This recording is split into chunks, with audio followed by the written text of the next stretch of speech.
I always keep my eye open for parts lots for these old 500s.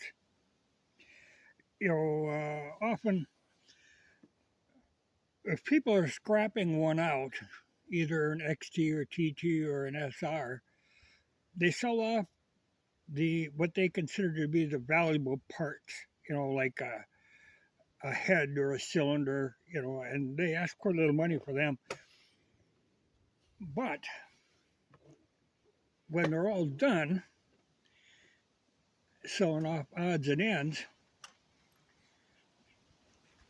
they have leftover parts, a parts lot.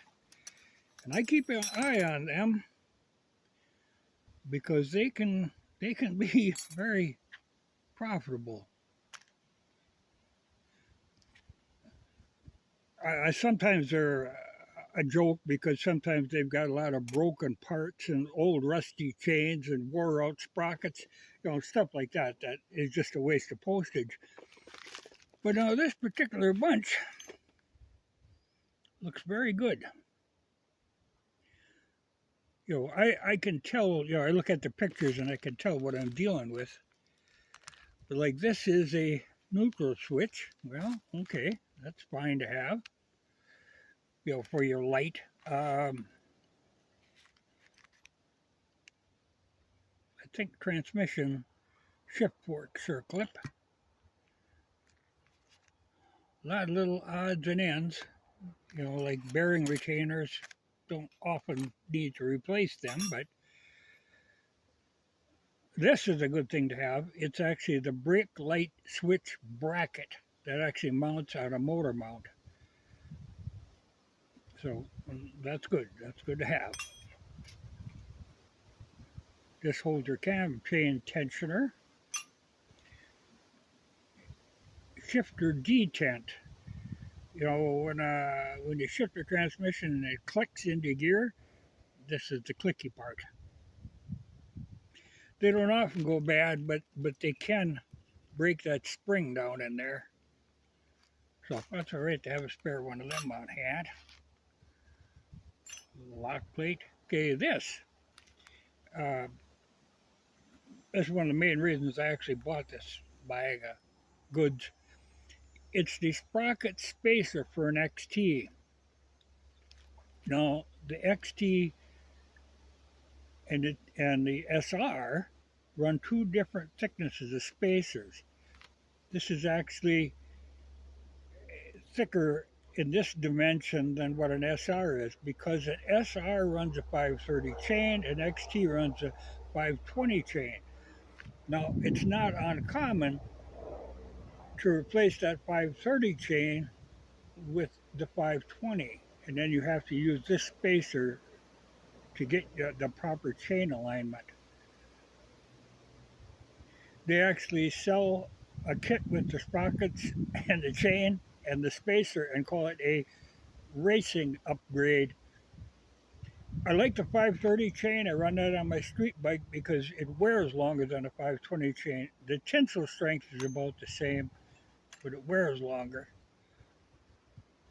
But it is heavier. So if you go with the 520 chain, there's a lot lighter chain. I don't know that I use a used transmission bearing, but another transmission clip. Odd spacers, the timer for an XT. These, quite a few of these.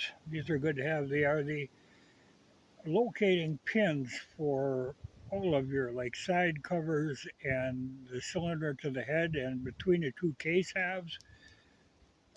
These are always good to have. They sometimes people will pull them out with a vice grip and booger them up, but to have good ones is nice. Clutch spacer, these never go bad. Now here's an interesting part. Okay,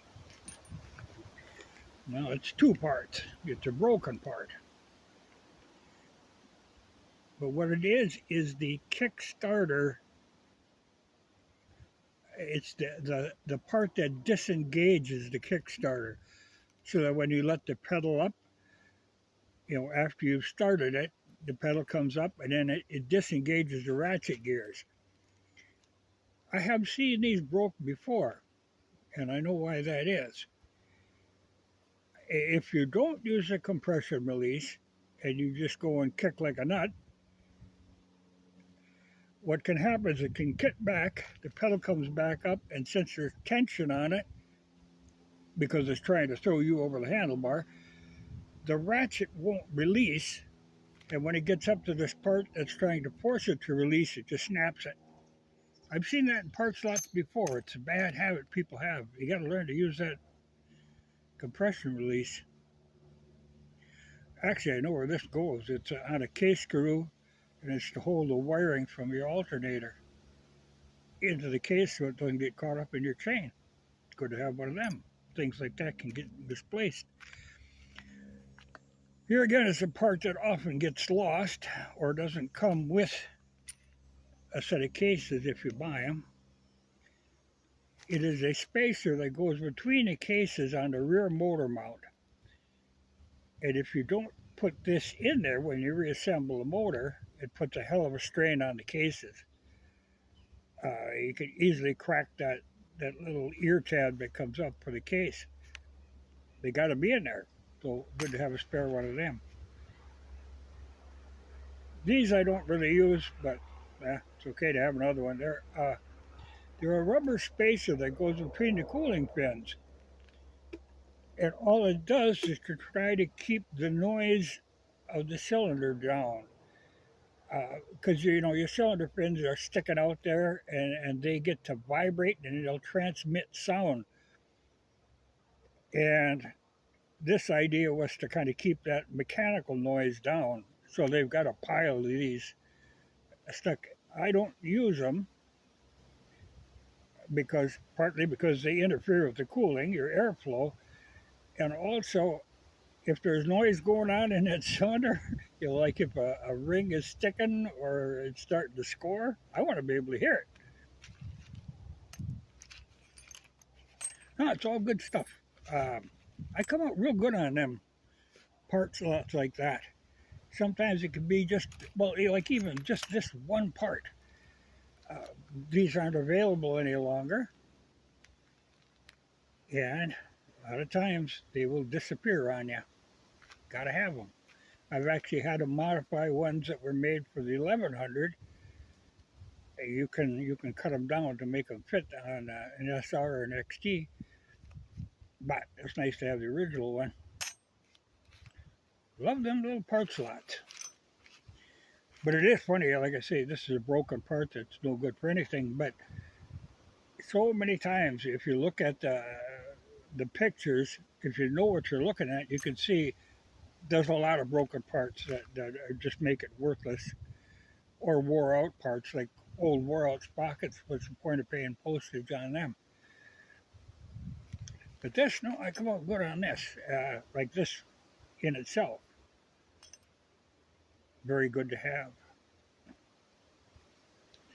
But the ones actually, the ones that are slightly thinner, that are the SR ones, are actually kind of rare. You could machine this down to the SR specifications if you wanted to run, because you could run a 530 chain on an XT. The 530 chain will last longer. It's not like it's going to break a 520, but a 530 is just a much heavier chain, just lasts longer. So I like to run them.